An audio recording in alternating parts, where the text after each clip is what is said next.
شالوم شالوم شالوم ناي እግዚአብሔር ቤተሰብ ሰላምን ጸጋን ናይ ክርስቶስ ይብዛሐልኩም أنا حاوخم سلاح الديني كابن كرسوس قلت تولدي على مقاف بيت كريستيان يزفنو زلو كبرن እግዚአብሔር አምላክ ይሁን ካብሎሚ ሓደ ቃል ከካፍለውኩሜ ሎምን ንሪኦ ሰብ እንጌራ ጥራይ አይነብርን ይዝብሊ ክብርን እግዚአብሔር ይሁን መጽሐፍ ቅዱስ ወንጌል ማቴዎስ ምዕራፍ 4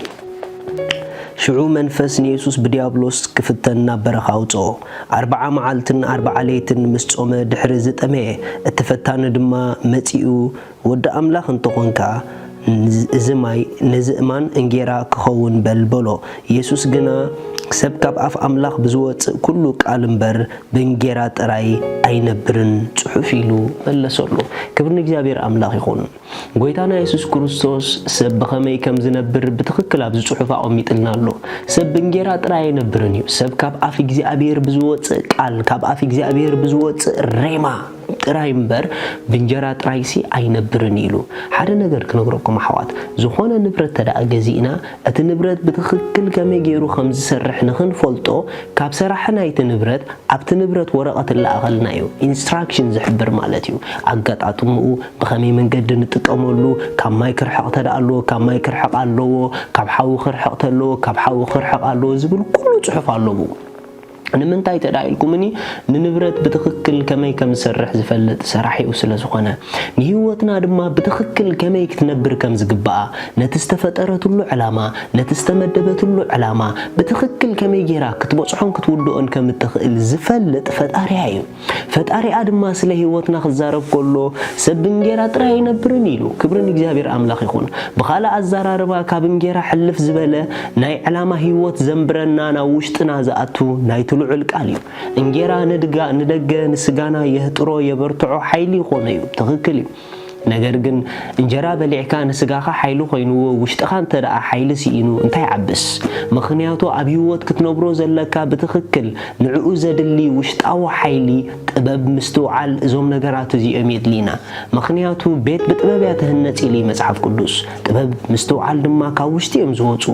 ነገር ግን ከም ተደገና ምስሙሉ ዓቕሙ ካብ ስእነት መግቢ ዝተላዓለ ካብ ስእነት ማይ ዝተላዓለ ዓቕሙ ከለዎ ምስራሕ ከም ዝስእን ውሽጥና ድማ ጥበብ ጎይታ ከለዎ ምስተውዓል ከለና እግዚአብሔር ዝተኻፈልና ነገር ከለና ሰአን ነእትዎ መግቢ ሰአን እንበልዖ መግቢ ሰአን ካብ አፍ እግዚአብሔር ዝወጽእ ቃል እንምገብ እቲ ውሽጥና ዘሎ ዓቕሚ ንደገ መግላጽ ይስእን ሎማ ሓደ ነገር ክነግረኩም ኣብ ውሽጥኩም ዝተቀመጠ ኣብ ህይወት ከግዝአኩም ዝኽእል ናይ እግዚአብሔር ውህበት ኣለኩም ፖቴንሻል ኣለኩም ዓቕሚ ኣለኩም ጸጋ ኣለኩም ኃይል ኣለኩም ነገር ግን ንኃይልኩም ዘውጽእ መግቢ ምምጋብ አይተሕመቁ ምኽንያቱ ስጋ ብዘይ መግቢ ዓቕሚ ይገልጽን እዩ ምስሙሉ ዓቕሚ ናብ መሬት ዝወድቕ ብራዘር ሎሚ ትሕለል ዘለኻ ሎሚ ተስፋ ትቆርጽ ዘለኻ ንዕኡ ዝኸውን መልሲ ውሽጥኻ ስለዘየለ ይኮነን ነገር ግን ነቲ ውሽጥኻ ዘሎ መልሲ ኩሉ ዘውጽእ መግቢ ስለዘይብልካ ይትሽግር ክብርን እግዚአብሔር አምላክ ይኹን لما عن ترجسني خوينا حدا نجرك نقرأكم هيوتنا علامة هيوتنا رعاية نجرجن نرى أن علامان زبتصح وشت أوسب النايو وشت أوسب النانا زسرع دما بالنقطو نايتلو عل كاليو متحف كزارب كله ودي لبخانا بقالاتي يقلب أذان كادمانا بزرباين نيلو نزرقبن هيوتي إن بزولو سوق دما فوسين نيلو هيوت دما خابئات فلفل مو لعلو كله نلبخا حلوه ريخم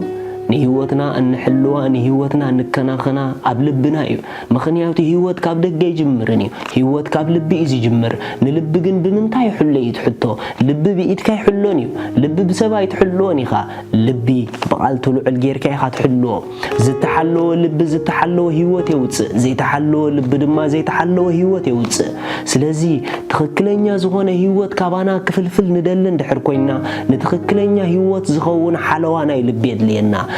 قنيتنا يلبي يدلينا للبنا زقانن زحلون جن قال املاخي